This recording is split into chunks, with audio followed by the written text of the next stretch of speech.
Bismillahirrahmanirrahim, legal eagles, luminaries in law, and learners. Thank you for joining us for this session. My name is Zubair Abbasi and I represent the Global Institute of Law, Oxford. आज के हमारे session में हमें join करेंगी professor Sayyida Aisha Noor, who is a clinical psychologist by training. She has been teaching, counseling, and providing training for the past 10 years. And it's great that she is joining us to inform us about very important topic, जिसके बारे में बात तो काफ़ी सारे लोग करते हैं लेकिन शायद समझते बहुत कम हैं।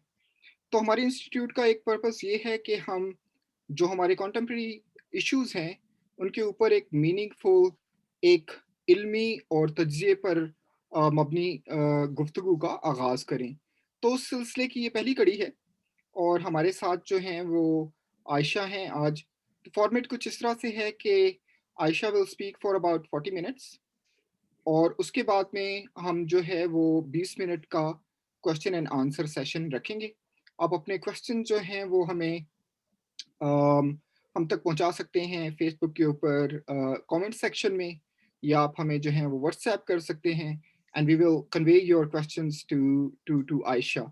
Thank you very much, Aisha, for joining us, and over to you. Thank you so much, Dr. Zubair. I'm very much happy to be talking about a very taboo topic in Pakistan especially, क्योंकि ये एक ऐसा topic है जिसके बारे में ज़्यादातर लोग बात नहीं करते या उसको बहुत ही मार्जिनलाइज किस्म की पॉपुलेशन के साथ या बहुत ही लिमिटेड वे में उसको हम डिस्कस कर रहे होते हैं। तो आज मैं जो हूँ इसको not from the perspective of law but rather than from the psychological perspective इसको मैं डिस्कस करूंगी। उसके पॉइंट जो बेसिक पॉइंट्स हैं इसको मैं कोशिश करूंगी कि आपको एक्सप्लेन कर सकूं। Right, Dr. Zubair, do I have your permission to share the slides, please, my presentation? Oh yes, I think you can, or should I? I think you are co-host. Yes. Okay. Cool. And you have to just enlarge it. Okay, great. Perfect. So, एक चीज तो हम ये सारे जानते हैं कि ये एक ऐसा कंपोनेंट है, ये एक ऐसा सोशल इशू है, ये एक ऐसी बीमारी है जो मेरे ख्याल से तकरीबन सारी ही दुनिया में फैली हुई है। So it's occurs throughout the world, no matter आप किसी जिस कंट्री से भी है, चाहे बहुत ही अमीर ममालिक है चाहे गरीब ममालिक है, this is a very very common phenomena in almost every country. लेकिन सबसे ज्यादा इंपॉर्टेंट बात क्या है कि कुछ कंट्रीज में जो डेवलपिंग कंट्रीज है इसमें जो रिसर्च जो कंडक्ट की गई है वो बहुत ही कम है, और कुछ ऐसे इलाके हैं दुनिया के जहाँ पर ये भी देखा गया है, आइडेंटिफाई किया गया है कि हर एक में 4 औरतों में से एक जो खातून है, जो औरत है, वो सेक्सुअल वायलेंस का डेफिनेटली शिकार होती है। सेक्सुअल वायलेंस की वजह से सेक्सुअल वायलेंस किस तरह आपकी फिजिकल, आपकी मेंटल हेल्थ को किस तरह अफेक्ट करता है, आपकी रिलेशनशिप को कैसे अफेक्ट करता है, आपको किस तरह स्टिग्मेटाइज्ड आपको करता है आप ही के इलाके में, आप ही के। और सबसे इम्पोर्टेंट क्या चीज़ है जिसको मैं आगे भी जाके उसको हाईलाइट करूंगी कि आप ही की सोसाइटी और आप ही के लोग, आप ही की फैमिली आपको रिजेक्ट कर रही है। This is such a important topic to talk about it. और यूजुअली चाहे अगर कोई खातून या कोई शख्स अगर रेप से बच भी गया है तो उसकी सोसाइटी उसको मार देती है। So this is a very very important, एक पूरा एक साइकोलॉजिकल कंस्ट्रक्ट है, एंड आई होप कि मैं उसको जस्टिफाई कर सकूं अपनी ही इस प्रेजेंटेशन के साथ, अपनी इस टॉक के साथ। किन किन चीजों को मैं अपनी इन 40 मिनट्स में कंप्लीट करूंगी, दैट इज कि ये होता क्या है, इसकी लीगल डेफिनेशन, ऑथेंटिक डेफिनेशन क्या है, इसके साथ क्या क्या मिथ्स एसोसिएटेड है, उसको मैं थोड़ा सा हाईलाइट करूंगी। किस किस तरह के रेप होते हैं, किस किस फॉर्म्स के होते हैं, उनके बारे में मैं आप लोगों को थोड़ी सी आगाही दूंगी। इसके बारे में बात करना क्यों इम्पोर्टेंट है, इसके स्टैटिस्टिक्स हमें क्या बताते हैं और उसकी स्टैटिस्टिक्स कितने इंपॉर्टेंट है, कितने वैलिड है, तो मैं हाईलाइट करूंगी। कौन कौन से ऐसे सिग्निफिकेंट एसोसिएटेड फैक्टर्स हैं जो रिसर्च आइडेंटिफाई करती है, जो प्रेडिटर्स होते हैं, जो सेक्सुअल जो रेपिस्ट होते हैं, उनके साथ एसोसिएटेड है। तीसरा, विक्टिम की वल्नरेबिलिटीज क्या है, कौन ऐसे लोग हैं जो ज्यादा इस चीज का शिकार हो जाते हैं, इसके कॉन्सिक्वेंसेस क्या है, मोस्ट इंपॉर्टेंट क्या चीजें हैं जो इस चीज को, हमारी जो सोशल एक बीमारी है जो रेप की, ये किस तरह हमारे कल्चर में मेंटेन हो चुकी है और इसके बारे में हम क्या कर सकते हैं, कौन कौन से स्टेक होल्डर्स जो है इसमें इन्वॉल्व है और हर एक की क्या रिस्पॉन्सिबिलिटी है, उस पर I'm just going to be briefly highlighting about that. All right, so what it is before, and the most important thing is basically it is an unlawful. It is an unlawful sexual activity, intentional sexual penetration, no matter how slight, is very important, with a body part or an object. An object. This is the complete definition against a non-consenting person. Non-consenting person, again, a very, very important thing to remember, to focus on individual through force or threat of force. Usually पहले जो हमारी एक traditional definition थी वो बहुत ही ज्यादा narrow थी in respect both gender and age. लोगों को लगता था कि सिर्फ एक मर्द ही औरत के साथ जो सेक्सुअल इंटरकोर्स कर रहा है without her will, without her consent, सिर्फ वही रेप है। लेकिन ये अब डेफिनेशन जो है थोड़ी सी ब्रॉडन हो चुकी है और हम ये सब समझते हैं कि रेप की बहुत सारा फॉर्म होती है। विक्टिम है, प्रेडेटर है, वो किसी भी एज से हो सकता है, किसी भी जेंडर से हो सकता है, किसी भी उसके डेमोग्राफिक वेरिएबल्स के डिफरेंट हो सकते हैं, वो किसी भी ऑक्यूपेशनल स्टेटस से हो सकता है। कुछ लोग ये समझते थे कि ये सिर्फ और सिर्फ लो तबके के लोग ही कार्य होते हैं, हाई क्लास में नहीं होता, ऐसा बिल्कुल भी नहीं है।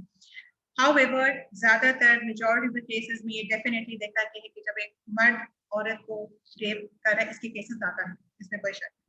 अच्छा जी, एक अगेन इसकी एक बहुत बड़ी मिथ है कि जो रेप है वो सिर्फ सेक्सुअल ग्रेटिफिकेशन के लिए किया जाता है। सो इस प्रेजेंटेशन के थ्रू, इस कंटेंट के थ्रू, इस टॉक के थ्रू मैं आप लोगों को बता देती हूँ कि रेप की बहुत तरह की फॉर्म्स हैं।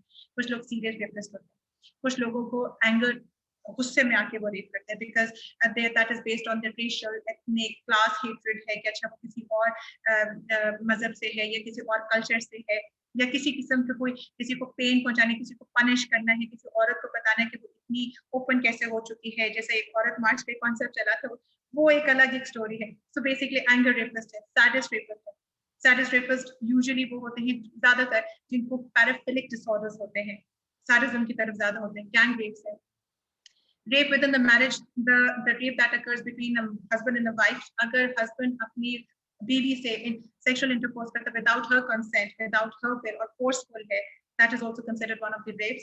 Systematic rape during armed conflicts, हमारी war crimes, sexual slavery, हमारे पास documentations है, हमारे पास पूरा एक history हमारे पास मौजूद है जिस तरह के horrific crimes किए गए during the war times, जहाँ पे किसी भी एक जो आपकी एनिमी की जो पॉपुलेशन उनकी औरतों को किस तरह रेप किया जाता था, इसलिए भी कि मे बी एक तो सेक्सुअल डिप्रिवेशन थी at the part of the soldiers, and also how to demoralize and how to produce a chaos among the enemies through rape. Also फिर अगर हम इसकी डॉक्यूमेंटेशन में देखें तो बहुत ही दो बड़े जो केसेस अगर हम हमारे सामने जो आते हैं, जो जापानी सोल्जर्स ने और जो रशियन सोल्जर्स ने किए थे towards their slaves. उसके बाद है systematic rape, sexual abuse of children, जिसमें पैडोफिलिया है, forced marriage including ये जो child marriage इसका component है, forced prostitution है, इसमें आपके पास sex slavery है, human trafficking का concept भी है, denial of the rights of contraception है, forced abortion, ये सारे के सारे वो components हैं जो आपकी rape के साथ associated है, रेप की डेफिनेशन और फॉर्म्स के साथ एसोसिएटेड। अच्छा जी, why it is important to talk about it? Why? क्योंकि हमारी सोसाइटी में जब भी कोई रेप का केस सामने आता है तो हमारे दो बड़े रिएक्शन हमारी सोसाइटी की तरफ से आते हैं, लोगों की तरफ से आते हैं। या तो वो सारी ब्लेमिंग सिस्टम को करना शुरू हो जाते हैं, पुलिस की इनकॉम्पिटेंसीज को, गवर्नमेंट की incompetencies of failure to provide a very secure environment, या स्टेट जो हर एक सिटीजन का एक राइट है उसकी तरफ चले जाते हैं, या वो विक्टिम की तरफ चले जाएंगे, विक्टिम ब्लेमिंग की तरफ जाएंगे कि अच्छा वो खातून जो थी रात के वक्त क्यों सड़क पे निकली हुई थी, उसके साथ उसका मर्द क्यों नहीं था, पेरेंट्स किधर थे, जिस तरह ज़ैनब के केस में है कि उसके माँ बाप उसको छोड़ के चले गए, तो विक्टिम ब्लेमिंग की तरफ चले गए, but nobody talks about what is in the mind of the rapist. Rapist कैसे सोच रहे हैं, उसके लिए इतना कन्वीनियंट कैसे हो गया कि उतना इतना बड़ा crime, you know, it's not an easy thing to do, let me remind you, इतना आसान काम नहीं होता रेप करना। तो उसके लिए इतना आसान कैसे हो गया कि उसने हमारी सोसाइटी में उसे बड़े कन्वीनियंटली इस चीज को आराम से उसने कमिट कर लिया। सो हम हमेशा क्या करें, या तो हम गवर्नमेंट को, पुलिस को या डिफरेंट स्टेक होल्डर्स को पॉइंट आउट कर रहे होते हैं, या हम विक्टिम को कर रहे होते हैं। गलत नहीं है, कहीं ना कहीं सब पे रिस्पॉन्सिबिलिटीज जा रही होती है, but nobody is also talking about their own responsibility number one, and nobody is talking also about the mindset of the psychology of the rapist also. So in my whole discussion, I'll be more focusing on the mindset, on the rapist, कि वो क्या है, वो क्या सोच रहे हैं, उसके साथ ऐसी क्या क्या चीजें एसोसिएटेड है जिसकी वजह से it is so convenient for him. Anyways, दूसरी सबसे इंपॉर्टेंट क्या चीज है कि हमारे मुल्क में जो आपके स्टेटिस्टिक्स हैं, अभी मैं आपको एक स्टेटिस्टिक्स में बता सकती हूँ WHO की वेबसाइट से या किसी और डिफरेंट वेबसाइट से, मैं आपको जो रेप क्राइम्स है, चाहे वो पाकिस्तान में है, चाहे वो एशियन ममालिक में है, चाहे वो जो आपके एशिया के जितना भी आपके डिफरेंट ममालिक में हो रहे हैं, या और वर्ल्ड ओवर जो आपके रेप क्राइम्स हो रहे हैं उसके बारे में बता दूं। मैं उनको इसलिए नहीं रिपोर्ट करूंगी कि मुझे ऐसा लगता है कि दे आर नॉट वैलिड, उनके कोई मायने नहीं है, बिकॉज व्हाट जो आपके सामने जो रेप केसेस की जो वाकयात आते हैं, it's just like tip of the iceberg, जो आपको सरफेस पे नजर आते हैं, सिर्फ रिपोर्ट हो रहे होते हैं। उसके नीचे कितनी रेप केसेस हैं, you cannot even imagine, even to the extent according to the आपकी एक रिपोर्ट में आया था कि only 1/4 of जो आपकी दुनिया में जो रेप हो रहे हैं सिर्फ वो रिपोर्ट होते हैं, बाकी 3/4 तो रिपोर्ट ही नहीं होते। कुछ भी कल्चरल रीजंस है, हमारे पाकिस्तान में तो रिलीजियस उसकी चीजें भी आ जाती हैं। एंड देन हमारी जो सोसाइटी में एक क्रॉस एग्जामिनेशन का जो तरीका है, फॉर एग्जाम्पल कुछ लोग चले भी जाते हैं, कोर्ट में चले भी जाते हैं, लोगों को पता होता है कि कंसेंट से रिलेटेड, क्योंकि रेप तो उसी वक्त कंफर्म होगा अगर नॉन कंसेंचुअल है, एक नॉन कंसेंट का जो है। सो इससे रिलेटेड जो डिस्ट्रेसफुल क्वेश्चनिंग होगी इन द कोर्ट, और वो कितना ट्रॉमेटाइजिंग है, लोग उसको बचने के लिए, उस ह्यूमिलेशन से बचने के लिए वो रिपोर्ट ही नहीं करते, they don't go and they let the predator go. वो कहते हैं इससे बेहतर है कि हम ना करें। फिर इसकी बहुत सारी, और जैसे मैंने आप लोगों को बता दिया कि एक तो ऑनर की वजह से भी लोग नहीं कर रहे होते, उनको पता होता है कि एंड में बेइज्जती हमारी है, हमारी ही बच्चों की है। There is a lack of education of course, कि अगर हम इसी तरह चीजों को छुपाते रहे, दबाते रहे, तो आपकी अगर बेटी या बहन के साथ वो है, और तो अगले बंदे को ये शय मिलेगी कि उन्होंने छुपा लिया है, तो वो आगे भी उसी तरह ही चलाते जाएंगे। So it is very important to talk about it. और इसके कॉन्सिक्वेंसेस क्या है, यहाँ पर आई वांट टू हाईलाइट कि जो विक्टिम्स हैं, जो इस चीज से गुजरते हैं, shame, humiliation, confusion, fear, rage तो इन लोगों के अंदर है ही है। फिर ये डिपेंड करता है कि किस नौयत का रेप हुआ, आप कितनी एजुकेटेड है, या जो भी है, लेकिन it does produce these kind of symptoms. मैंने अपनी क्लिनिकल एक्सपीरियंस में I have met at least 2 to 3 women suffering from obsessive compulsive disorder, OCD जिसको हम कहते हैं। they have suffered from the cleanliness issues, उनको ऐसा लगता था कि वो they are not clean at all after these things। उनके कहीं ना कहीं उनके पास्ट में they have experienced sexual violence, they are being sexually abused, they are being sexually harassed in some or the other way, और उसके बाद they develop OCD। PTSD, post-traumatic stress disorder, again, it's a very, very common symptoms because they keep on thinking that they do not have the control over their lives, and it is going to repeat that again. उस चीज से इनको निकालना, it's not funny। Imagine कि आपके किसी family member को कोई साइकोलॉजिकल डिसऑर्डर हो, और साइकोलॉजिकल डिसऑर्डर क्या होता है, it's really bad। ये उतना ही बुरा है जितना हम किसी एक क्रॉनिक इलनेस को देख रहे हो, आपकी फिजिकल इलनेस को देख रहे हो। इस हद तक इसके consequences, because I am trying to highlight कि why it is important to talk about this. कुछ कल्चर्स में तो विक्टिम को हम ही रिजेक्ट कर देते हैं, हम ही उसको नहीं अपनाते, उनकी फैमिली ही उन बच्चों को या औरतों को मार देती है कि अपनी ऑनर को बचाने के लिए। हम में कितना गुस्सा है, हम में एक आउटरेज कितना है, क्योंकि हम फेलियर समझते हैं from our part and from the government at the part, कि हमें एक सिक्योर स्टेट में नहीं दी गई। And again sexually transmitted disease another, I think ये बहुत ही कोई अलग से पेंडोरा बॉक्स, अगर मैंने इसको खोला स्क्रिप्ट पे बात की तो मेरे हाथ से हम कहीं और ही निकल जाएंगे। So what are the consequences? Anyways, so I hope I justify why it is important to talk about this. What are the reasons that is being associated uh, with the rapist? जिसकी वजह से कौन कौन सी ऐसी चीजें हैं, psychological हैं, social हैं, वो कौन कौन सी ऐसी चीजें हैं जिसकी वजह से रिसर्च हमें ये बताती है कि ये कुछ ऐसे फैक्टर्स हैं। ह्यूमन जो बिहेवियर, इट्स वेरी कॉम्प्लेक्स। हम कभी भी साइकोलॉजी में कॉज एंड इफेक्ट रिलेशनशिप कभी भी एस्टैब्लिश नहीं कर सकते, लेकिन अलबत्ता हम डेफिनेटली आइडेंटिफाई कर सकते हैं कि कौन कौन से ऐसे सिग्निफिकेंट फैक्टर्स हैं जिन लोगों के साथ एसोसिएटेड होते हैं। रिसर्च ये आइडेंटिफाई करते हैं कि यूजुअली जो रेपिस्ट होते हैं, because they do not have any guilt, they do not care about the consequences of their actions, they do not care about the rights of other people, they are assumed as anti-social personality, क्योंकि ये इनके बहुत strong hallmarks होते हैं anti-social personality के, because they have no remorse or no sense of guilt, they do not care what are the consequences, कितना किसका damage हो रहा है, so usually they are being identified as the anti-social personality. Majority of them are drug addicts too. Some people also suffer from psychosis. I think I talked about this in my last discussion.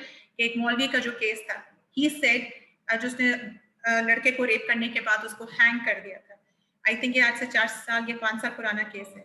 he actually believed it कि उसके अंदर शैतान आ गया था और शैतान ने उससे करवाया, वरना तो वो कभी भी ऐसी हरकत नहीं करता, क्योंकि हमारा एक रिलीजियस बिलीव है कि हमारे अंदर शैतान आ सकते हैं और हम जितने भी बुरे काम हैं वो हमसे शैतान ही करवा रहा होता है। तो he was very convinced कि ये हरकत मैंने नहीं की थी। Lack of self control, of course bullying है, ये खुद भी कभी कभार किसी ना किसी फॉर्म में अपने बचपन में या किसी लाइफ स्टेज पे कहीं किसी ना फॉर्म में बुली हुए होते हैं। पैराफिलिक डिसऑर्डर्स है, जैसे मैंने पहले भी बताया कि sadist, majority of them are sadist rapist also. Mild intellectual disability के साथ भी हो सकते हैं। इनका कॉग्निटिव कंपोनेंट जो है वो बहुत पुअर होता है।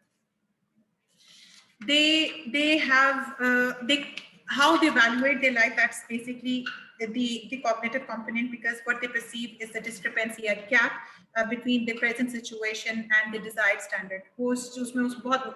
उसमें उनको लगता है कि ये हम जहाँ पर हैं हमें कहाँ होना चाहिए था, there is a big gap। उस चक्कर में, उस गुस्से में आके, इस फ्रस्ट्रेशन में आके जो है sometimes because of lack of sense of control, and plus also कहीं ना कहीं तो अपनी frustration उन्हें निकालनी होती है। So I think this is also one of the way of how they can cope with their own frustrations. Respect for other opinions and dysfunctional coping, again, I think have already discussed about it. Few of the very important, significant social factors that are associated with the rapist are poverty, which includes the moral poverty, religious poverty, lack of religious proper education, educational poverty, what is the source of consent, consent होता क्या है, इसको आप कैसे utilise कर सकते हैं, इसकी सिग्निफिकेंस क्या है, और हमारे एजुकेशन सिस्टम में हमारे औरतों को भी इवन टू द एक्सटेंड उनके राइट्स की एजुकेशन नहीं है कि वो कहाँ भी अपने राइट्स को एक्सरसाइज कर सकती हैं, किस प्लेटफॉर्म के ऊपर gracefully rather. So of course there is an educational poverty there too, social support poverty, financial, of course जो हमारे मुल्क में अक्सर औकात हम देखते हैं कि जॉब्स की कमी है, और जो हमारी जो इन्फ्लेशन रेट है, हमारा जो इकोनॉमिक जो प्राइसेस है, वो हम पूरी दुनिया में इस पर आज तो हम देख ही रहे हैं। Frustration है, women are being objectified for personal gratification, a very very common understanding about people। और ये जो हमारी patriarchal system है, जहाँ पे हमें ऐसा लगता है कि ये औरतें हमारी प्रॉपर्टी और हम इसको किसी तरह भी इस्तेमाल कर सकते हैं। I think that's also one there। Pornography, हर एक के मोबाइल में मेरे ख्याल से इस तरह की चीजें मौजूद हैं, बच्चों के मोबाइल में। एजुकेशन, जैसे मैंने पॉवर्टी की बात की, हम बहुत फख्र कभी कभार कुछ पेरेंट्स फील कर रहे होते हैं कि हमारे बच्चों के पास ये वाला लैपटॉप है, उसको ये इस्तेमाल करना आता है, हमारे बेटे के पास आईफोन है, हमारे पास। मैंने लिटरली अपनी सोसाइटी में कुछ लोगों को देखा है, इतने फख्र से बता रहे होते, बच्चे बड़े फख्र से बता रहे होते हैं कि हमारे पेरेंट्स ने हमें ये डिवाइस हमें लेके दी है। उनको एजुकेट नहीं किया जाता है कि आप क्या क्या देख सकते हो, क्या नहीं देख सकते, उन पे चेक एंड बैलेंस नहीं रखा जाता, उस चीज़ के बारे में बात नहीं की जाती कि आपने, जब आप इंटरनेट सर्फिंग कर रहे हो तो आपने किस तरह के कंटेंट पे आपने रिस्पॉन्ड करना है, आपकी जो कम्युनिकेशन है ऑन द इंटरनेट को कैसी होनी चाहिए, प्राइवेसी के इश्यूज क्या है, nobody talks about it, nobody। Anyways, internet devices and weak law, of course। Factors increasing victims' vulnerability, we all know this। Broken family से है, यंग एज से होती हैं, बच्चे भी हो सकते हैं किसी ना किसी मेंटल इलनेस के साथ। They are the more common ऐसी चीजें हैं जहाँ पे हम देखते हैं कि they are the more vulnerable population जो विक्टिम बन जाती है। उनको जो और तो ऑलरेडी किसी ना किसी सेक्स वर्किंग में है, they are also sometimes also the victims of rape, intoxication, unconsciousness, deception, through deception उनको कि आज मैं तुम्हें लेके चलता हूँ, मैं तुमसे शादी करूंगा और मैं तुमसे निकाह करूंगा, या इस तरह के प्रोमिसेस के साथ उनको रेप कर दिया जाता है। बल्कि वो खुद क्या रेप करते हैं, अपने दोस्तों को बुला के, इस तरह के बहुत कॉमन केसेस हमारी सोसाइटी में। Okay, Dr. Zubair, can you just tell me कि मेरी आवाज audible है? Am I clear? Yes, you are. If there would be any problem, I'll just let you know. Okay, okay, perfect. ठीक है, perfect.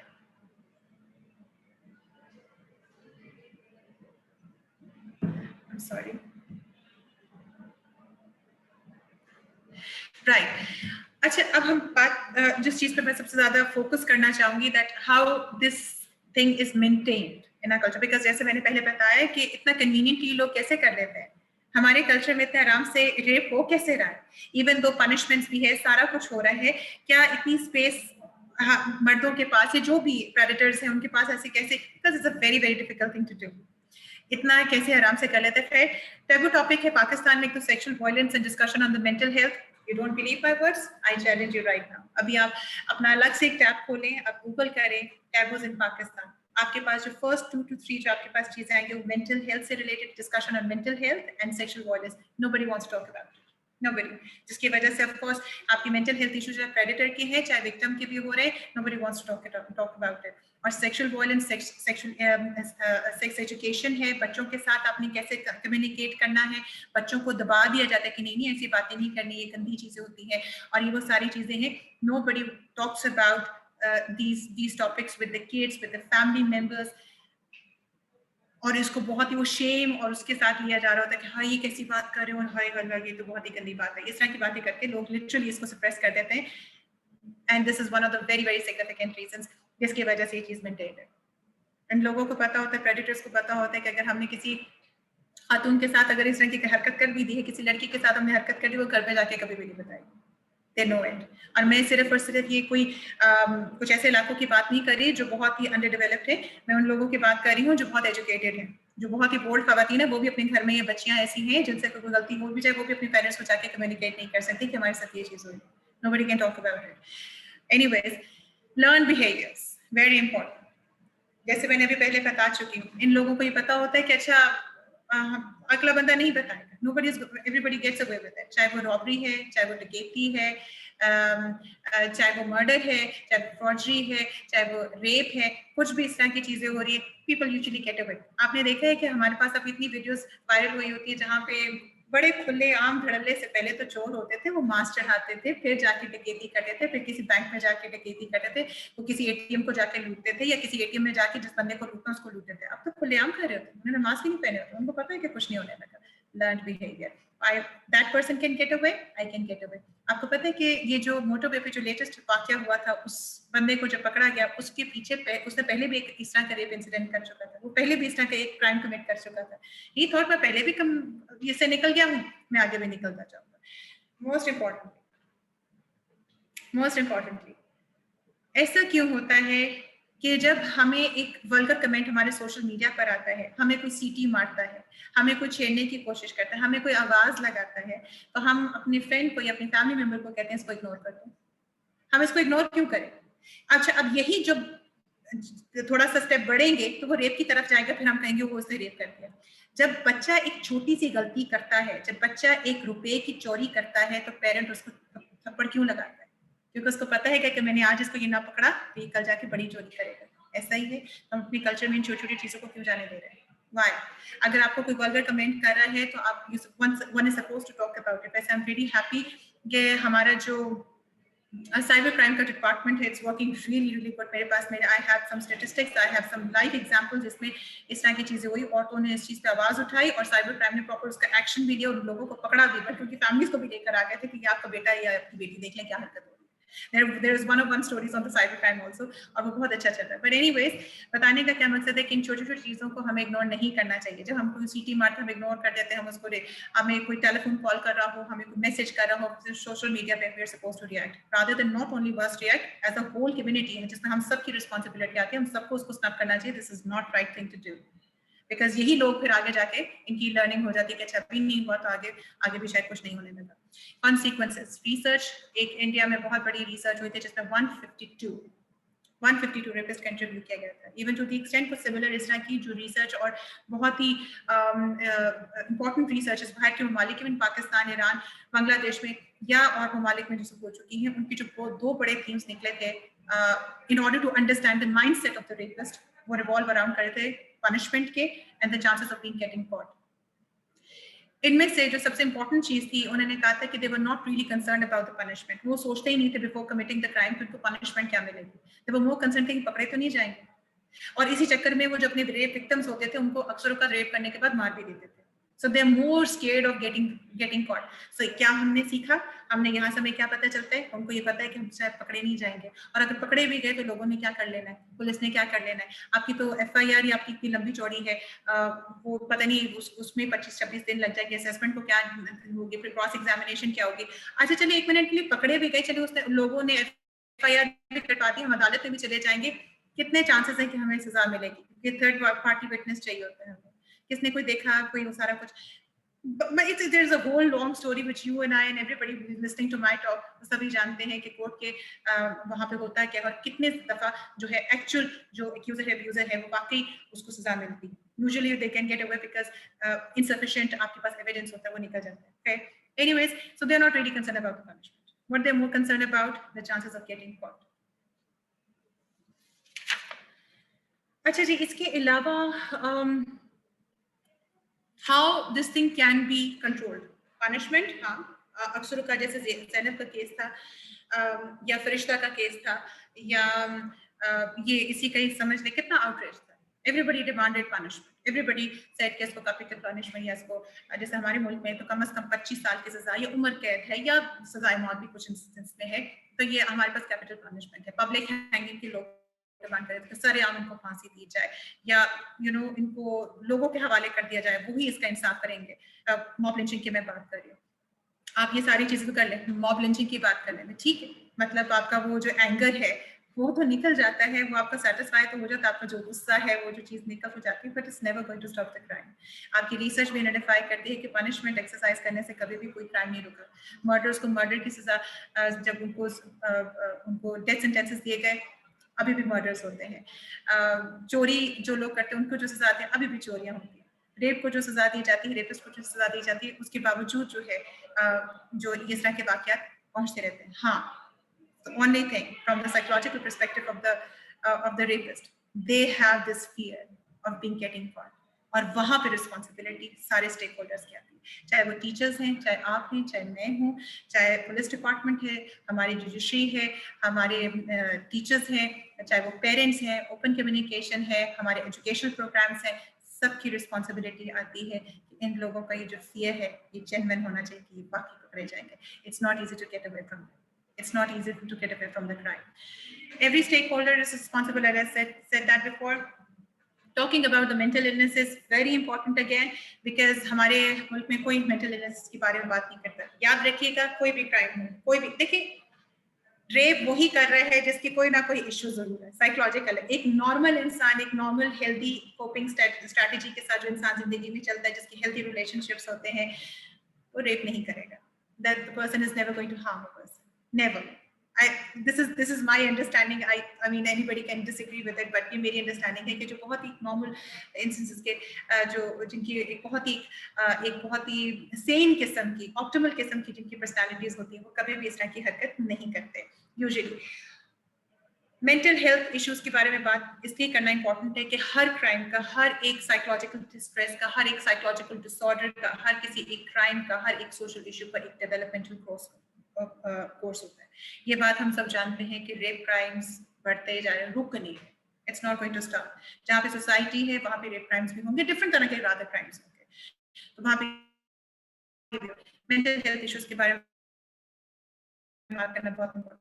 हम अक्सरों का benefit of पहचान में उसने किसी को थोड़ा, ये एंटी सोशल जो लोग होते हैं, हम बेनिफिट देख के उनको छोड़ देते हैं, ठीक हो जाएगा, ऐसे हो जाएगा, वैसे हो जाएगा। नहीं, आपने ये आपके बहुत ही अर्ली साइंस होते हैं जिनको रिकग्नाइज करना इट्स वेरी इंपॉर्टेंट, और उस पर बात करना it's very important. People should be open. There should be no stigma related to talk about the mental health issues. Open communication between the child and the parent. बच्चे का चाहे जितनी कुछ भी हो जाए, अक्सरुकात बहुत सारे ऐसे वाकयात हैं जिसमें मोलेस्टेशन की गई, हरासमेंट की केसेस हैं जिसमें बच्चे को डराया ये जाता था. अभी भी आपके पास डॉक्यूमेंट्रीज मौजूद होंगे इंटरनेट के ऊपर जहाँ पे वो लोग कहते थे हमारे साथ बचपन में हुआ और हमें ये थ्रेट किया जाता है, अगर तुमने अपने माँ बाप को बताया या तुमने अपने उसको बताया तो हम तुम्हें भी मार देंगे और तुम्हारे माँ बाप को भी मार देंगे. और वो नहीं उन्होंने बताया. वो पता नहीं कितने सालों तक जो थे वो मोलेस्ट होते रहे, कितने सालों तक उनके साथ जो भी रेप के जो सिलसिले चलते रहे. So there is very important जो open communication between the child and parent. And I say it on here, मैं लाइव इस चीज को क्लेम कर रही हूँ कि मैंने अपने बच्चों को, मेरा एक बेटा एक मेरी बेटी है, they are twins, I am a mother of twins. मैंने उनको बहुत क्लियरली कहा है, बेटा आपके साथ कोई हल्की सी भी बात करेगा, आपकी भी अगर कोई गलती हुई, जस्ट टेल मी. कभी किसी से आपको कोई थ्रेट करे, मैंने क्लियरली उनको बताया, आपको थ्रेट करे कि हम तुम्हारे पेरेंट्स को मार देंगे, हम तुम्हारे साथ ये कर देंगे, हमने तुम्हारी तस्वीरें ले ली, हम कर लेंगे. मैंने कहा बेटा डरना नहीं, ये इसी तरह लोग काम करते हैं. बहुत क्लियरली कम्युनिकेट किया है कि you have to tell your mother about it. And you know what, I tell you one more thing. जिस दिन से मैंने अपने बच्चों से, और अच्छा ये एक दफा की कम्युनिकेशन नहीं होती, बार बार कम्युनिकेट करना. बच्चे के साथ बार बार ये बात बतानी होती है, उसको 6 मंथली या 3 मंथ्स के बाद उसको रिमाइंड कराए, आई am here and I M right at your back. जब हम बच्चे को एक कॉन्फिडेंस देते हैं, बच्चे का आउटलुक ही, बच्चे के अपनी कॉन्फिडेंस लेवल में जो इतना ज्यादा स्ट्रॉन्ग है कि no matter what happens, nobody says to us, our parents are right at the front. So open communication about this taboo topic with children are very important. Guardians की they're very important. ठीक है. Right, life skills and other education programmes लड़कियों को पता होना चाहिए, even लड़कों को भी पता होना चाहिए कि अगर आपके साथ कोई कोई तरह की सेक्सुअल अप्रोच या अनवांटेड अप्रोच करने की कोशिश करता है तो आपने क्या करना है, कौन से लाइफ स्किल्स होने चाहिए. वीडियोस हैं यूट्यूब पर है, हम यूट्यूब पे ड्रामे तो देख रहे हैं, गाने तो सुन रहे हैं, बच्चों के साथ मूवीज भी देखते हैं, तो क्या हम 5 मिनट की 2 मिनट की इतनी इंपॉर्टेंट एजुकेशन वीडियोस क्यों नहीं देख सकते हैं जिसमें लाइफ स्किल्स बताए गए कि अगर आपके साथ कुछ इस तरह की चीज हो तो अपने आप को कैसे डिफेंड करना है, वहां से कैसे निकलना है, and how to tackle with these situations. Education based education school based programmes हैं वेरी इंपॉर्टेंट कि स्पेशली लड़कों के लिए उनकी एजुकेशन के करिकुलम का हिस्सा होना चाहिए कि उनकी रोल्स एंड रिस्पांसिबिलिटीज क्या है towards the other human being regardless of the gender, specially women की आपने कैसे रिस्पेक्ट करनी है. लेकिन अगर हम अपने छोटे बच्चों में, अगर चले घर में कोई चीज रह रही है, 100% हर घर का माहौल बहुत बेहतर नहीं होता, हर घर में कोई ना कोई झगड़े हो रहे हैं, कोई ना कोई इस तरह की प्रॉब्लम्स होती हैं, हम उसको 100% कंट्रोल नहीं कर सकते.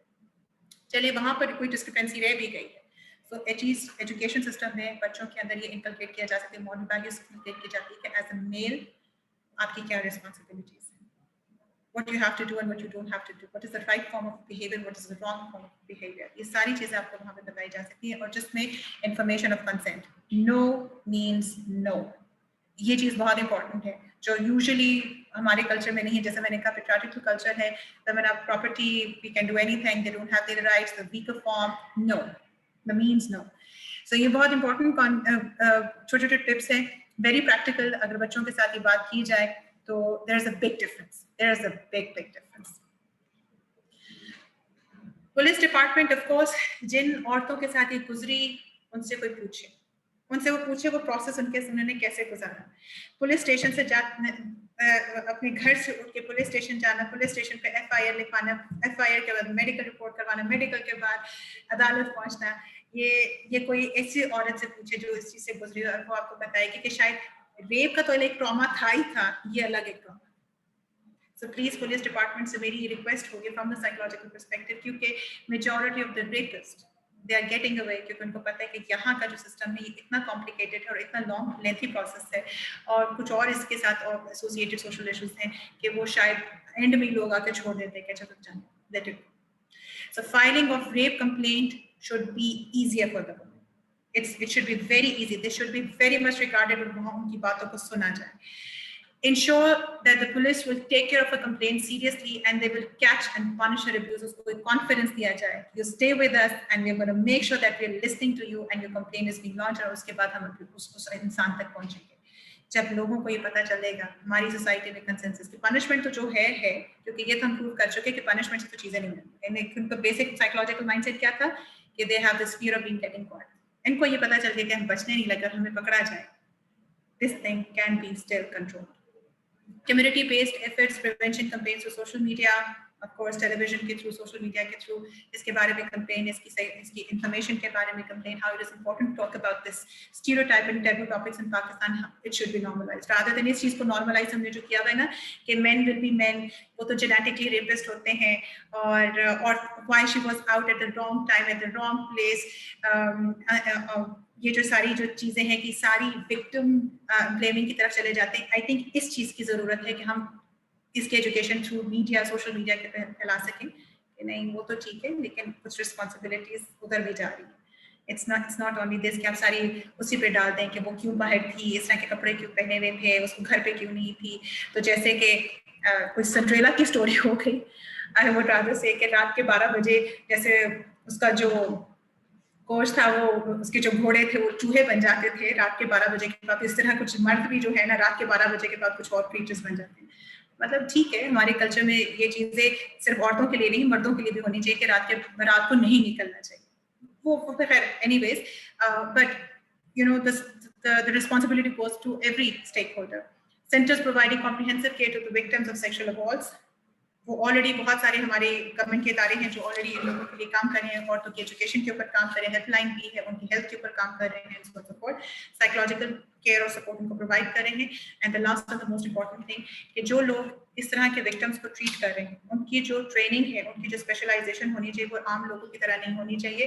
दे should know how to tackle and deal with such kind of victims. And also जो उनकी फैमिलीज होती हैं, जो विक्टिम्स की फैमिलीज होती हैं, उनको उन्होंने कैसे एड्रेस करना है, उनको कैसे उन्होंने समझाना है, उनको कैसे काउंसिल करना है, उनको लीगल सिस्टम के बारे में कैसे बताना है. हम एक प्रॉपर जो हेल्थ केयर प्रोफेशनल्स हैं जो इन विक्टिम्स को डील कर रहे हैं उनकी प्रॉपर ट्रेनिंग का सिलसिला भी होना चाहिए. जो हो भी रहा है इसको फर्दर इंटरनेशनल लेवल पर भी इसको लेकर जाना चाहिए.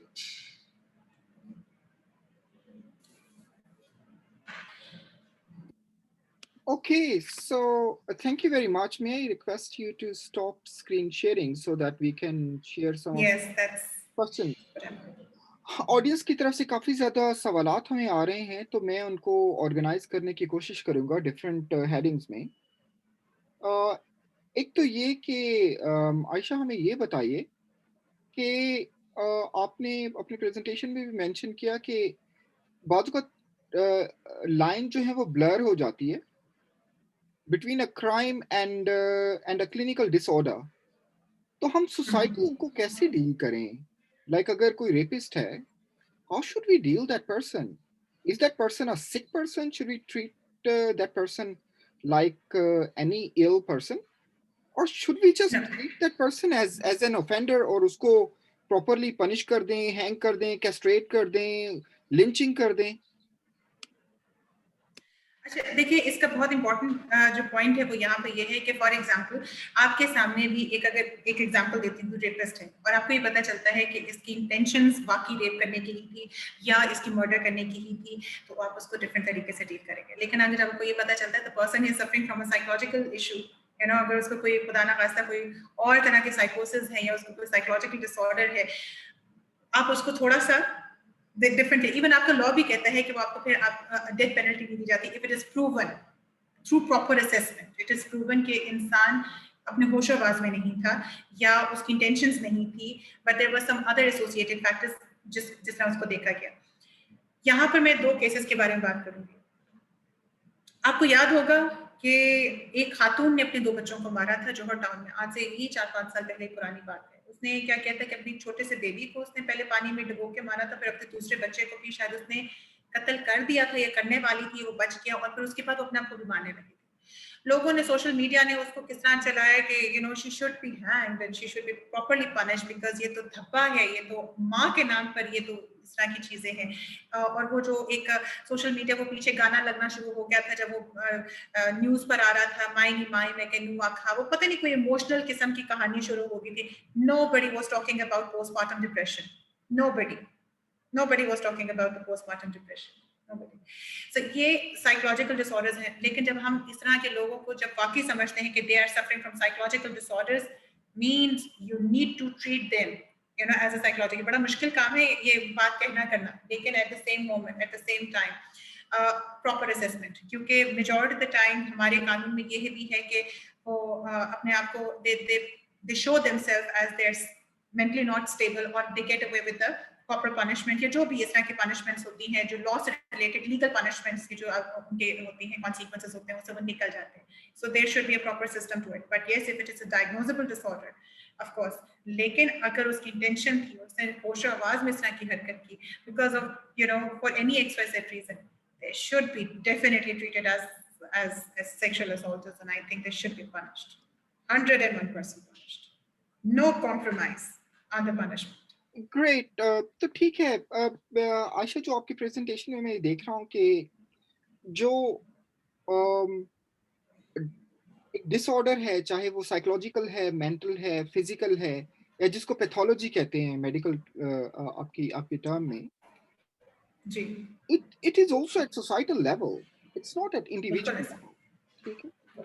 तो आप बिल्कुल जरा ऐसे. देखिए, मतलब it really intrigues me कि पूरे का पूरा जो डिस्कोर्स है हमारा रेप के ऊपर, और ये by the way border does not really matter, India में भी, बिल्कुल ठीक है, बिल्कुल बिल्कुल बांग्लादेश में, अफगानिस्तान में, बल्कि पूरी दुनिया में. बल्कि वो बिल्कुल जो ऐसे. फेमिनिस्ट स्कॉलर कहती है कि जो एक खातून रेप होती है, एक तो पहले उसको रेपिस्ट रेप करता है, फिर उसको जी, सिस्टम रेप करता है, राइट? बिल्कुल ऐसे ही है. जब आपने, आई मीन, जब मैं प्रैक्टिस कर रहा था, मैंने एक आध जो है वो रेप ट्रायल्स का विटनेस किया प्रोसिक्यूशन होते हुए. ऑनेस्टली, लाइक जो जिस तरह के सवालात पूछे जाते हैं. अच्छा, फिर ये बिल्कुल कि क्रॉस 2016 कंस्ट्रक्ट. तक हमारे कानून में ये बहुत सारे लोग जो हैं वो शरिया की बात कर रहे हैं कि जी शरिया है, और उसका वो मैं बेहतर तौर पे उसका जवाब दूंगा, क्योंकि मैं उसके ऊपर एक बड़ी मैंने स्टडी की है और रिसेंटली मेरा पेपर उसके ऊपर पब्लिश हुआ है. So I just answer that in a bit. लेकिन अब ज़िया के दौर में इस्लामाइजेशन हो गई, लेकिन वो जो कॉलोनियल लॉ था कि रेप के ट्रायल में जो बंदा रेपिस्ट है, वो ये एलेज कर सकता है कि जी खातून का करैक्टर ही ढीला था, राइट? अच्छा, बिल्कुल ऐसे विक्टिम ब्लेमिंग. अच्छा, खातून का करैक्टर ढीला था, तो how does it give you licence कि तुम्हारा जिसका करैक्टर बहुत ही जी, टाइट, ठीक है, I mean it does not make sense. अच्छा, फिर वो इस्लामिक भी नहीं है, लेकिन और फिर इंटरेस्टिंग ये हुआ कि 2009 में फेडरल शरीयत कोर्ट ने ये कहा कि this is not Islamic. Federal शरीयत बिल्कुल कोर्ट ठीक ने है. कहा कि इस्लाम आपको ये इजाजत नहीं देता. अब मैं जो लोग ये सवालात पूछ रहे हैं मुझसे, और दिस इज वेरी इंटरेस्टिंग कि इस्लाम कैसे हमारे यहाँ इंस्ट्रूमेंटली यूज किया जाता है स्टेटस को बरकरार रखने के लिए, या जो एग्जिस्टिंग वेस्टेड इंटरेस्ट हैं उनको मजीद स्ट्रेंथन करने के लिए, ठीक है. अब आपने मेंशन किया कि देखें, जो पॉवर्टी है वो सिर्फ और सिर्फ इकोनॉमिक नहीं होती, वो मॉरल भी है, रिलीजियस भी है. बिल्कुल ऐसे ही अगर है. आप एक अच्छे मुसलमान हैं तो आपका जो गवर्नेंस है वो सेल्फ से शुरू होता है. आप रेगुलेट अपने आप को करना शुरू करते हैं before you started regulating others, ठीक है. तो जब आप पर किसी को नसीहत कर रहे होते हैं तो एक्चुअली वो अपने आप को भी आप नसीहत कर रहे होते हैं, ठीक है. सो ऐसा ही है. this is very interesting. I think I just want you to also comment on economic depression as a cause of rape. How does that work? जी बिल्कुल. देखिए वही वाली बात है जैसे मैंने बताया कि human functioning is very very complex. हम बिहेवियर हमारा जो है उसके पीछे क्या क्या प्रोसेस काम करें, कौन कौन से फैक्टर्स काम करें, one of the very significant cause and effect हम एस्टैब्लिश नहीं कर सकते. ये याद रखिए कि इवन बहुत सारे ऐसे मेडिकल आपके प्रॉब्लम्स हैं, पैथोलॉजीज हैं. फॉर एग्जांपल कैंसर की बात कर लें तो हम एज्यूम कर सकते हैं उसके कोरिलेट्स को देख सकते हैं. स्मोकिंग हो सकती है, ज्यादा कोका इंटेक हो सकता है, आपकी लाइफस्टाइल हो सकती है, could be one of genetics हो सकते हैं, ये जिसकी तरफ से निकल जाते हैं. लेकिन ऑफ कोर्स क्योंकि हम कॉज एंड इफेक्ट हम कभी भी डेवलप नहीं कर सकते. However what we can do is to find out what are the factors associated with the people who go into the rape. One of the very significant factor again is economic deprivation. कुछ लोग frustration में आकर जो इस चीज को बहुत ज्यादा हिट होते हैं और they feel कि उनके साथ नाइंसाफी हो रही है. आप अपनी फ्रस्ट्रेशन उन्हें किसी ना किसी फॉर्म में उन्हें निकालनी होगी. इनकी कोपिंग जैसे मैंने पहले बताया है कि they are not right. याद रखिएगा कि हमारी बेसिक नीड्स हैं जिसमें हमारी फाइनेंशियल नीड्स जो है वो भी आती हैं और फाइनेंशियल चीजों की वजह से हम अपनी बेसिक नीड्स को कंप्लीट कर सकते हैं. जब हमारी बेसिक नीड्स ही कंप्लीट नहीं होंगी तो हमारा एक वे ऑफ डिलीवरेंस है, हमारा एक वे ऑफ बिहेवियर है. यूजुअली कुछ लोगों का ऐसा भी हो सकता है and poverty, economical poverty plays a very very significant role. जो लोग, जो लड़के, जो इंसान एक बहुत ही सिक्योर एनवायरनमेंट में, उनकी जो फैमिली में उनको बड़ा सपोर्ट दिया गया होता है, बड़ी नर्चरिंग किस्म का एनवायरनमेंट दिया हुआ होता है, उनका सेल्फ कंट्रोल बहुत बेहतर होता है. इवन जब उनकी बेसिक नीड्स पूरी ना हो तब भी वो कोई इस तरह की चोरी और दूसरों को हार्म करने के चक्करों में नहीं चले जाते. और वो बच्चे, मैं जस्टिफाई नहीं कर रही हूँ, लेकिन मैं एक एग्जांपल दे रही हूँ कि बहुत सारे ऐसे फैक्टर्स एसोसिएटेड हैं जिनमें से ये भी एक एसोसिएटेड है. Why these people do this? जिन लोगों को बहुत ही इनसिक्योर किस्म का एनवायरनमेंट मिला होता है, लैक ऑफ सोशल सपोर्ट है, घर में हर वक्त लड़ाई झगड़े देखे होते हैं, उन्होंने एक way of this is how to respond to women and among each other. उनके यूजुअली उनके जो कोपिंग स्ट्रैटेजीज हैं वो बहुत ही बुरी होती हैं. और जब इकोनॉमिकल डिप्रिवेशन की तरफ आते हैं, क्योंकि उनकी बेसिक नीड्स नहीं पूरी होती इकोनॉमिकल डिप्रिवेशन की वजह से, they have this way of doing it. Frustration है, कंट्रोल है, कहीं ना कहीं से किसी ना किसी फॉर्म में तो उन्होंने कंट्रोल करना है ना. यहाँ नहीं कर सकते तो किसी को तो कंट्रोल करना चाहते हैं ना. इंसान है, इंसान पावर का भूखा है. I mean, everybody in the world wants to have a control over their own self and other people. ये एक बेसिक नीड है, ये हमारी हमें चाहिए टेंशन चाहिए, हमें कंट्रोल चाहिए, हमें इंडिपेंडेंस चाहिए. जब लोगों को नहीं मिलती, ये उनका एक तरीका होता है to impose a power on a weaker form. अच्छा आयशा, आपने एक बहुत अच्छा मेंशन किया कि सेल्फ कंट्रोल की आपने बात की. हम अपने मजहब इस्लाम को देखें तो हमारे जो पिलर्स हैं, जो अरकान इस्लाम हैं, शहादत से लेकर नमाज, ज़कात, रोजा, रोजा हज, रोजा वो तो हमें पेशेंस ही तो सिखाता है. मतलब हर चीज, नमाज भी, शहादत, ठीक है. आई मीन नमाज पढ़ना, वुजू करके 5 वक्त की नमाज पढ़ना. आई मीन कौन आपका दिल चाहता है आप बैठे रहे, क्रिकेट का मैच लगा हुआ है या आप कोई ड्रामा देख रहे हैं, लेकिन उधर अजान होती है, आपको आपको जाना होता है, ठीक है. बिल्कुल अच्छा, सही. सुबह आपने उठना है, आपका डिफरेंट रूटीन है, अब पता नहीं आप कब सोए हैं, खासतौर पर स्टूडेंट लाइफ में. It's really tough, it's not easy. Doesn't it all gear toward self control? हमें मजहब तो बहुत ही अच्छा नहीं है कि हमें, आई मीन इररिस्पेक्टिव कि आप किसी बहुत ही अमीर घराने में या गरीब घराने में पैदा हुए हैं, मजहब मतलब ingrained is it actually trains you for self control, isn't it? Fair enough. Thank you, आपने ये सवाल मुझसे पूछ दिया. अब मैं आपको इसका जवाब, ये हमारे जो कुछ लिसनर्स हैं वो listening to us at the moment, मैं काइंडली उन सबसे पूछना चाहती हूँ, क्योंकि हम रिलीजन की बात अब करना शुरू हो गए, क्योंकि रिलीजन हमें सेल्फ कंट्रोल सिखाता है, हमें पेशेंस सिखाता है, हमें सब्र सिखाता है, इक्वालिटी के बारे में बताता है और बहुत सारी तरह की अच्छी चीजों के बारे में बताता है. आपने नमाज की बात की, चले रोजा तो हम सभी जानते हैं हमें सब्र हमारे अंदर पैदा करता है, इस्तकामत पैदा करता है, पेशेंस और बहुत सारे इस तरह की अच्छी चीजें. नमाज की बात करते हैं, मेरे जितने भी लिसनर्स हैं जरा सच बताइएगा, इसको नमाज जो पढ़ रहे होते हैं इसका सही तर्जुमा उनको आता है? जब जो आप सूरतें नमाज के अंदर पढ़ रहे हैं उसका तर्जुमा किसी को पता है? किसी को सही मायनों में आता है कि वो क्या पढ़ रहे हैं? कुछ लोग हम इसलिए नमाज को प्रैक्टिस कर रहे हैं क्योंकि वो कहा गया है कि हमने पहले 2 रकत पढ़नी है, फिर 4 फर्ज पढ़ने हैं, फिर 2 सुन्नत पढ़नी है, हम इसलिए पढ़ रहे होते हैं. प्लीज काइंडली आप इसमें से, I mean, I just want to highlight a very important aspect also कि सिर्फ इस्लाम को जानना, प्रैक्टिस करना इट्स नॉट इनफ, और उसकी अंडरस्टैंडिंग कि वो आपको पता क्या रहा है, आप पढ़ क्या रहे हैं, वो कह क्या रहा है, वो आपको आपकी जिंदगी के बारे में बता रहा है. But unfortunately majority of us, जिसमें शायद हम सभी इंक्लूडेड हैं, हम सिर्फ प्रैक्टिस करें क्योंकि हमें कहा गया है. उसका मतलब क्या, उसकी सिग्निफिकेंस क्या है, वो हमें बताता है क्या है, हमारे अंदर क्या क्या तब्दीलियां लेकर आता है, किसी को भी नहीं पता. मैं आपको एग्जाम्पल सिर्फ नमाज की दे रही हूँ. मैं चैलेंज कर रही हूँ कि यहाँ पे जितने हैं कि क्या उनमें से मैं I'm sure कि 50% लोगों को नहीं पता होगा कि जो सूरत नमाज है उसका तर्जुमा क्या, आप क्या कह रहे हैं, हम अल्लाह से क्या बात कर रहे हैं, वो दुआएं हैं क्या? That's my answer to your question. So I mean if I understand it, आपका आपका कहने का ये है कि मकसद के दीन में से उसकी रूह नहीं है, उसकी सिर्फ और सिर्फ जो है वो एक प्रैक्टिस है. है, ठीक है, कि प्रैक्टिस कर रहे हैं, अगर कोई बंदा मतलब एक अच्छा मुसलमान भी है, 5 वक़्त की नमाज़ पढ़ रहा है, लेकिन उसको जो है वो उसके एज़न्स का नहीं पता। ऐसा ही है।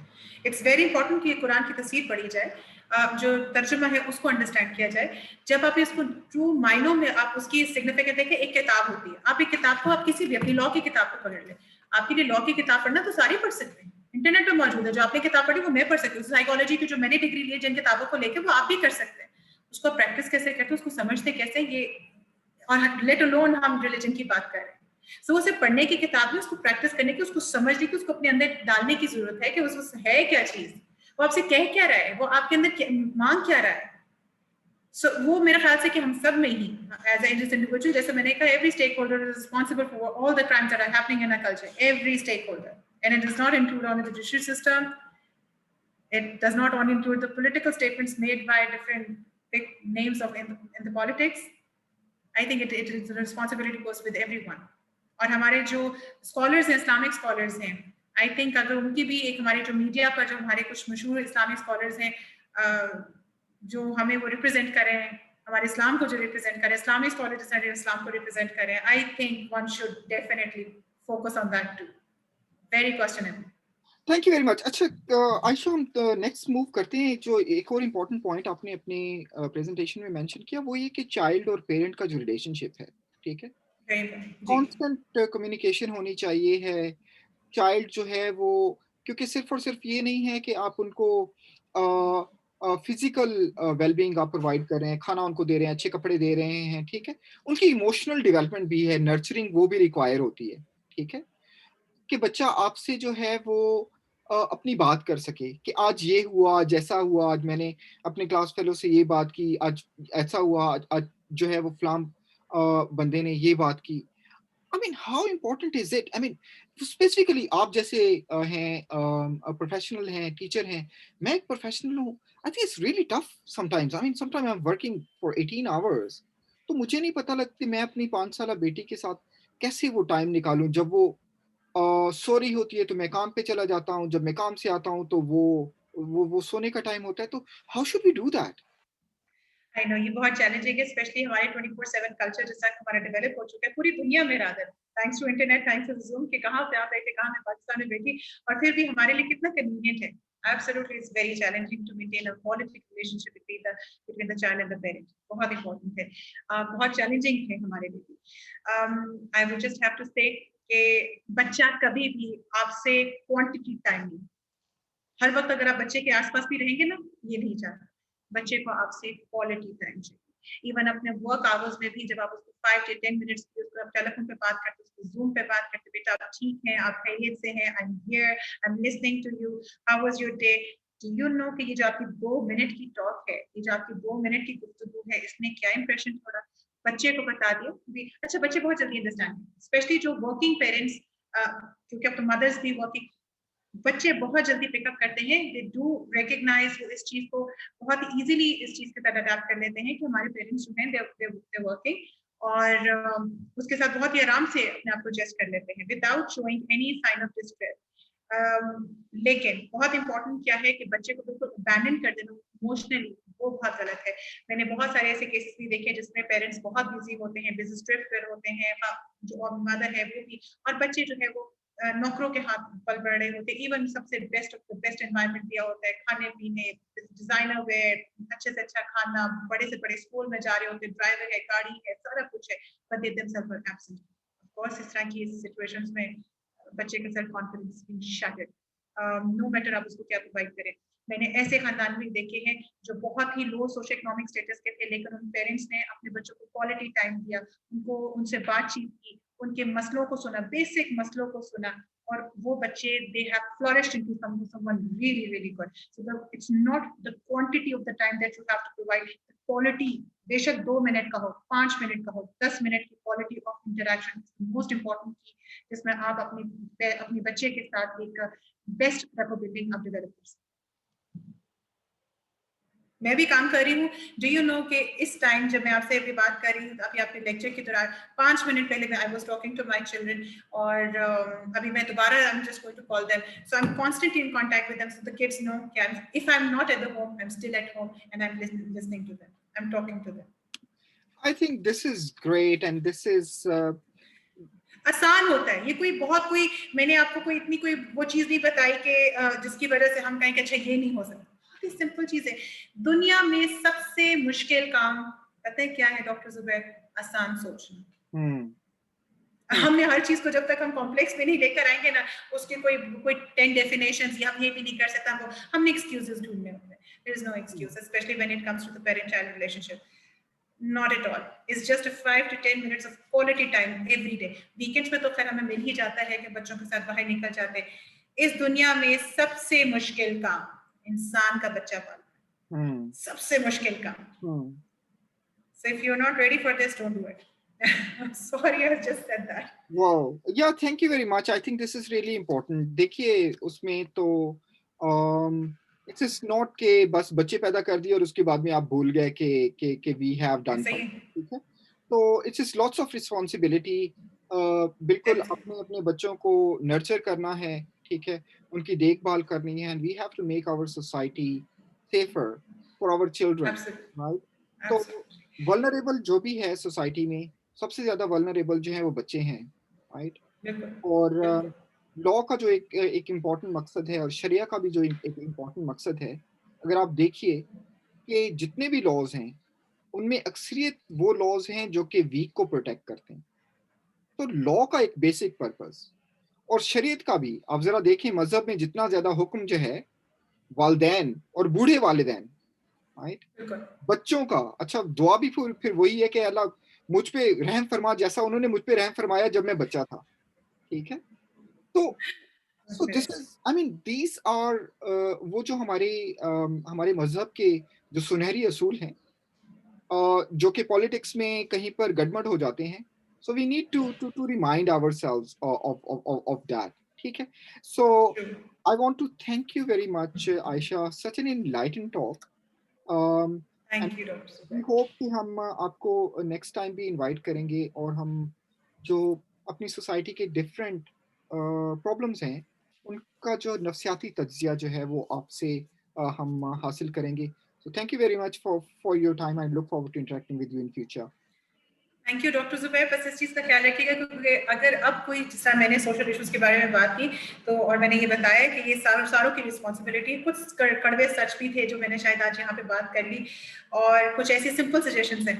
तो इस चीज़ के लिए फिर आपने रेडी रहना है कि अगर मैं बात करूँगी तो मैं बहुत कड़वे सच लेकर आऊँगी जो हमारी सोसाइटी में है और हम बहुत कॉमनली प्रैक्टिस हो रहे हैं और हम सब नहीं प्रैक्टिस कर रहे हैं. सिर्फ जो गरीब तबका है, जो अनएजुकेटेड तबका, सिर्फ वो नहीं, बड़े पढ़े लिखे लोग फ्रॉम वेल एस्टैब्लिश्ड बैकग्राउंड्स के साथ भी लोग इस तरह की बेसिक गलतियां कर रहे हैं. तो चलिए कुछ कड़वे सच जो मैं उनको जरूर हाईलाइट, हम अपने प्रोग्राम का नाम रख लेते हैं ना, कड़वे सच विद डॉक्टर आयशा. डॉक्टर इंशाल्लाह, अभी मेरी पीएचडी कंप्लीट नहीं है ना, बट इंशाल्लाह आपने कह दी तो वो भी हो जाएगा. Thank you. Great, fantastic. Thank you very much and have a nice evening. Thank you, Dr. Okay, Allah Hafiz.